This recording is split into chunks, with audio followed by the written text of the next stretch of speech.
Salvete homines. Minhas saudações àqueles que participam de mais esta exposição da nossa série Caminhando com a Lei, ou pela Lei 6.015. Esta série que foi hospedada generosamente pela ARPEN do Estado de Goiás. Eu deixo aqui meus cumprimentos a todos os integrantes dessa entidade, a sua diretoria, a presidente Evelyn Valente, minha estimada amiga. Esta série foi idealizada pela registradora civil do Estado do Ceará, doutora Thaís Luciana Mortielli Castelo Branco. E nós estamos aqui começamos hoje, na exposição de hoje, a cuidar do registro da servidão. Nós estamos no âmbito do ofício imobiliário e vamos cuidar do registro estrito sensu da servidão, que se faz, portanto, no cartório de imóveis competente, ou seja, que abranja territorialmente a área objeto da servidão. A lei de registros públicos, a nossa lei 6.015, que é de 1973, mas entrou em vigor em 1976, incluiu no item 6º do inciso 1º do artigo 167, esse artigo tem 2 incisos, como sabem. O primeiro cuida dos atos suscetíveis de registro em distrito, o segundo dos atos de averbação. E saber o que é uma coisa. O que é outra é dedicar-se a ler a lei, porque não há critério doutrinário seguro adotado na sequência de textos legislativos, de inovações legislativas, que acabaram sendo incluídas na nossa lei de registros públicos. Então, vamos lá no item 6º do inciso 1º, que trata, portanto, dos registros stricto sensu, e lá vamos encontrar os títulos de servidão em geral, as servidões em geral. Pois muito bem, essa mesma expressão, servidão em geral, essa expressão em geral, que está enunciada no texto da lei, embora não se pode negar isto, ela tem um significado suficientemente útil para a sua legitimação, para que nós consigamos compreender do que se trata, não parece inteiramente apropriada.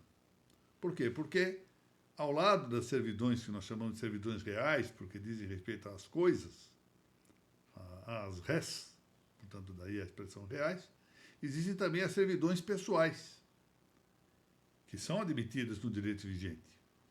Embora essas servidões sejam também chamadas na doutrina de servidões irregulares. E claro que aqui nós teríamos que examinar outra indicação para a sua presença no registro de imóveis. Isso nós teríamos que ver logo o item 7º desse inciso 1º do artigo 167. Portanto, ao falar das servidões em geral, nós não podemos deixar de incluir nesse conceito a ideia de servidões pessoais, mas essas não são abrangidas pelo item 6º de que nós estamos cuidando. Portanto, temos que tomar essa cautela na consideração do texto legal. O que é a servidão em acepção própria? Não a irregular, não a imprópria, não a pessoal. A servidão em acepção, em significado próprio, é um direito real. Direito real em que o dono de um imóvel, proprietário de um imóvel, consente, voluntariamente, portanto, ou tolera, porque está submetido a um título compulsivo, que esse imóvel sirva de maneira limitada, embora, a outro prédio relativamente vizinho. E isso de maneira permanente. Portanto, direito real, o proprietário de um dado imóvel consente ou tolera, conforme o caso, a que esse seu imóvel sirva de maneira limitada a outro prédio que seja relativamente vizinho, ou seja, que seja de algum modo confinante, com dada permanência. Nem sempre confinante, talvez aqui seja preciso maior cautela, mas enfim, relativamente vizinho.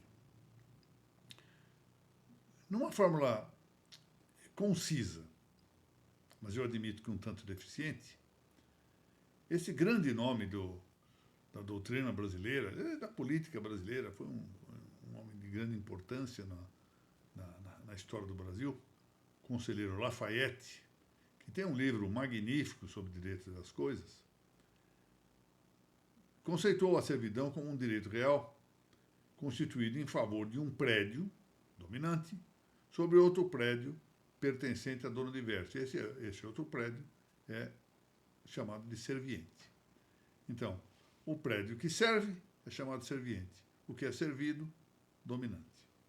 Bom, vamos ver de logo uma circunstância de que o conceito de servidão estrito sensu, ou seja, em sentido mais estreito, em sentido mais estrito, mais rigoroso, é exatamente o da servidão predial ou imobiliária.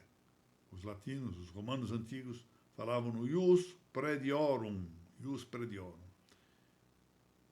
Isso não pode afastar ainda a possibilidade, embora rara, de uma servidão relativa a bem móvel. Ou seja, de comum a servidão é imobiliária, mas não se afasta a possibilidade rara, muito rara, de uma servidão relativa a bem móvel.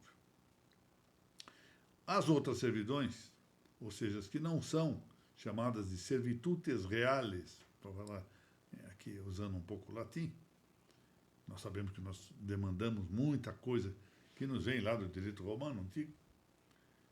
Essas outras servidões são denominadas servidões por extensão, servidões impróprias, servidões irregulares ou servidões pessoais. Por isso que se fala em servitutes personales, para diversificar essa expressão e o seu conceito das servitutes reales, que dizem respeito às coisas. Quais são essas servitudes, ou servidões pessoais, ou servitutes personales, que eu mencionei, que escapam da noção de servidões em geral, porque, na forma da lei, elas são objeto do item 7º, e não do item 6º, do inciso 1º do artigo 67. São elas: o usufruto, o uso, a habitação. E antigamente, as obras dos escravos alheios ou de animais de outrem. É o que se chamava, então, entre os latinos, de opere servorum et animalium, a obra dos escravos de outrem e dos animais também de terceiros. Bom, então há uma diferença manifesta entre as servidões reais, que são as servidões próprias, e as servidões que se chamam pessoais. É que as reais, o que fazem é gravar e beneficiar de maneira direta, de modo direto, os próprios imóveis que são objeto dessa relação. Isso quer dizer que há uma, chamemos assim, para deixar isso bem claro, uma inerência do direito aos imóveis afetados. Pouco ou nada importa quais sejam os seus titulares. Ao passo em que as servidões impróprias, que são essas pessoais, correspondem de maneira direta, de modo direto, a uma pessoa, individualmente determinada, para cujo favor, então, se destina a servidão. Então, é essa distinção que, aliás, parece bastante clara. Bom, as servidões voluntárias, que são aquelas em que há o consentimento do proprietário do imóvel serviente, essas servidões voluntárias chamam-se servidões convencionais, são objeto de convenção. E são as servidões que, por muito frequentes, são objeto de um pacto entre os donos dos imóveis dominante e serviente. Mas também são aquelas constituídas por testamento. Então, nós temos aqui um pacto, ou seja, um contrato constitutivo da servidão, mas também temos a possibilidade de que a servidão seja constituída por meio de testamento. De maneira que esse adjetivo convencional aqui se estende por metonímia, ou seja, por uma figura, à luz da consideração de que se assemelham os títulos institutivos. E porque, nessas duas situações, seja a servidão por testamento, seja a servidão por pacto, mediante contrato, portanto, se distinguem claramente da origem compulsória das chamadas servidões legais. Bom, no conceito de servidões legais, o que se compreende é não apenas a servidão diretamente resultante da lei, essa é a servidão legal stricto sensu, mas também as servidões que derivam da realidade das coisas, que derivam da natura rerum, ou seja, da natureza das coisas. Por exemplo, a servidão de escoamento das águas, que fluam de um imóvel mais elevado a um imóvel mais baixo, um imóvel inferior. Essas águas fluem naturalmente, não há como evitar a servidão. São as chamadas servidões naturais, que se integram, portanto, embora um tanto impropriamente, com uma certa impropriedade de linguagem, no âmbito das servidões legais, porque essas servidões legais querem dizer apenas as servidões compulsórias. Então, servidões legais impostas por lei, servidões naturais, impostas pela natureza das coisas, e ainda servidões de direito público, que são as impostas por utilidade comunitária. São chamadas de servidões administrativas. Isso nós vamos ver mais adiante. Bom, no Código Civil Brasileiro existe uma série de indicações expressas, tanto de servidões legais, estrito sensu, quanto de servidões naturais, e essas previstas no capítulo dos direitos de vizinhança. Então, nós temos lá vários dispositivos que tratam da servidão de trânsito, também chamada servidão de passagem forçada, servidão de águas supérfluas, servidão natural de escoamento de água, servidão negativa de janelas e frestas. E ao lado dessas todas servidões, haverá outras tantas, que aliás são numerosas, e que se caracterizam exatamente porque são necessárias ao uso regular dos bens imóveis. Vou ver aqui um professor que foi da Universidade, então, Católica de São Paulo, foi magistrado aqui também, que tem um grande livro de direito civil, o professor Washington de Barros Monteiro, muito conhecido, que então tem na sua obra uma lista imensa, que vai a quase 2 dezenas, né, de servidões desse tipo, entre servidões urbanas e servidões rústicas. E é por isso que, tendo em vista esse volume imenso de servidões, que se justifica, de algum modo, a expressão servidões em geral, constantes da Lei 6.015, nesse item 6º do inciso 1º do artigo 67 dessa nossa lei. Bom, prevendo a Lei 6.015 esse registro das servidões em geral, ela não está apartada da inscrição de algumas servidões legais, porque estão incluídas aí as administrativas, dentro dessa ideia de servidões em geral, exatamente pela amplitude dessa expressão. Mas, se o momento constitutivo, isso é importante considerar, se o momento constitutivo das servidões convencionais demanda sempre o registro, existe o registro, porque esse registro tem caráter constitutivo, isso já não diz respeito às servidões legais. As servidões legais não dependem do registro para constituir-se. Ou seja, o registro tem mera função declaratória.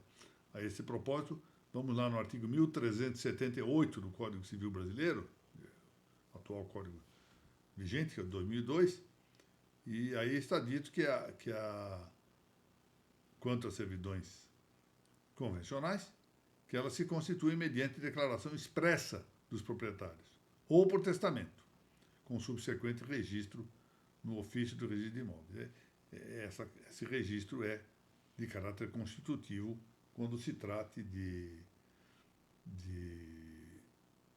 servidão convencional.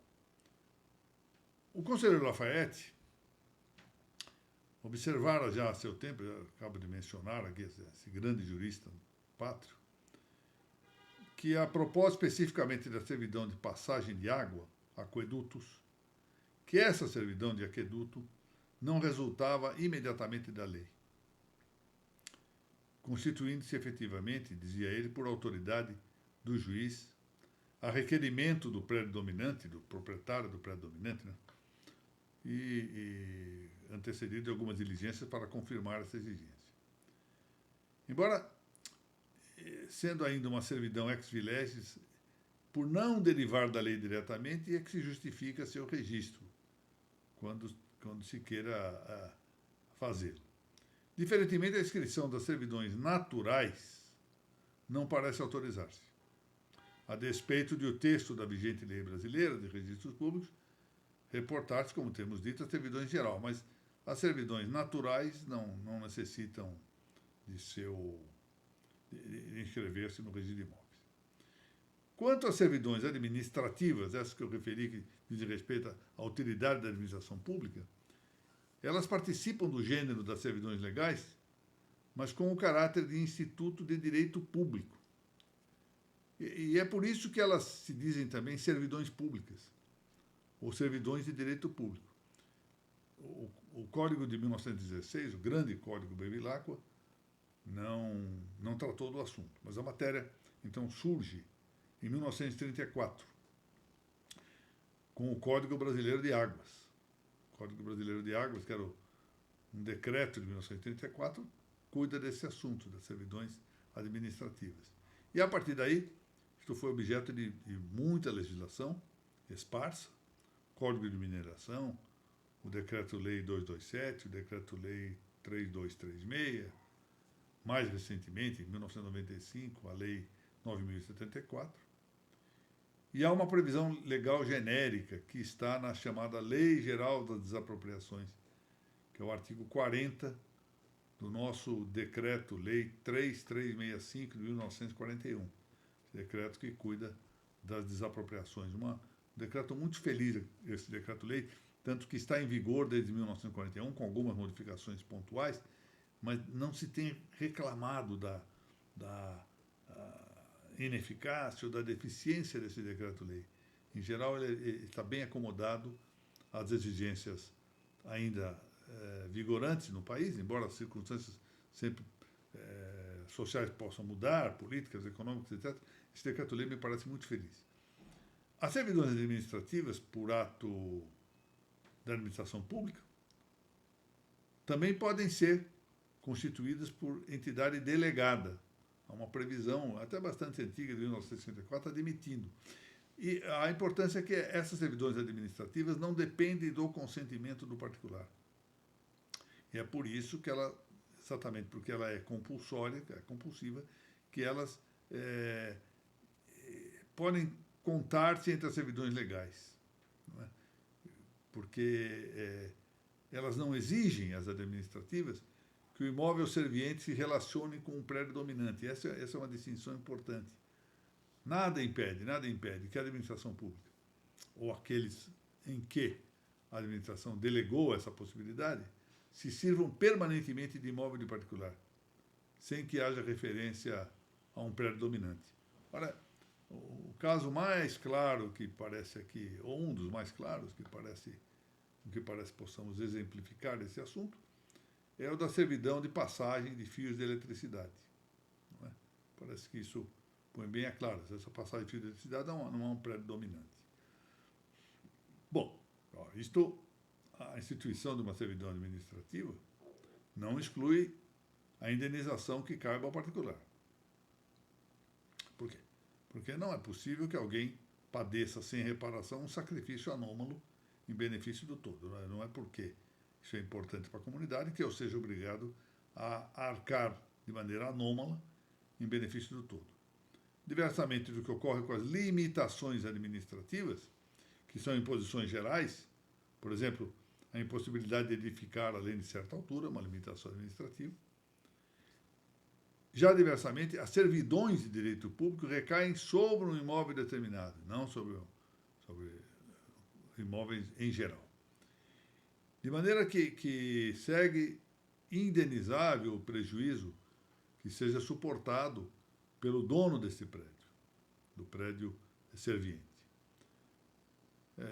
Diz a propósito o artigo 40 do Decreto-Lei 3365, né, a nossa Lei Geral de Desapropriações, que o expropriante poderá constituir servidões, expropriante, mediante indenização na forma da lei. Não é? Note-se que aí há uma impropriedade no uso expropriante, porque a imposição de servidão não é desapropriação, né? Mas enfim, está na lei. O registro predial da servidão administrativa, então,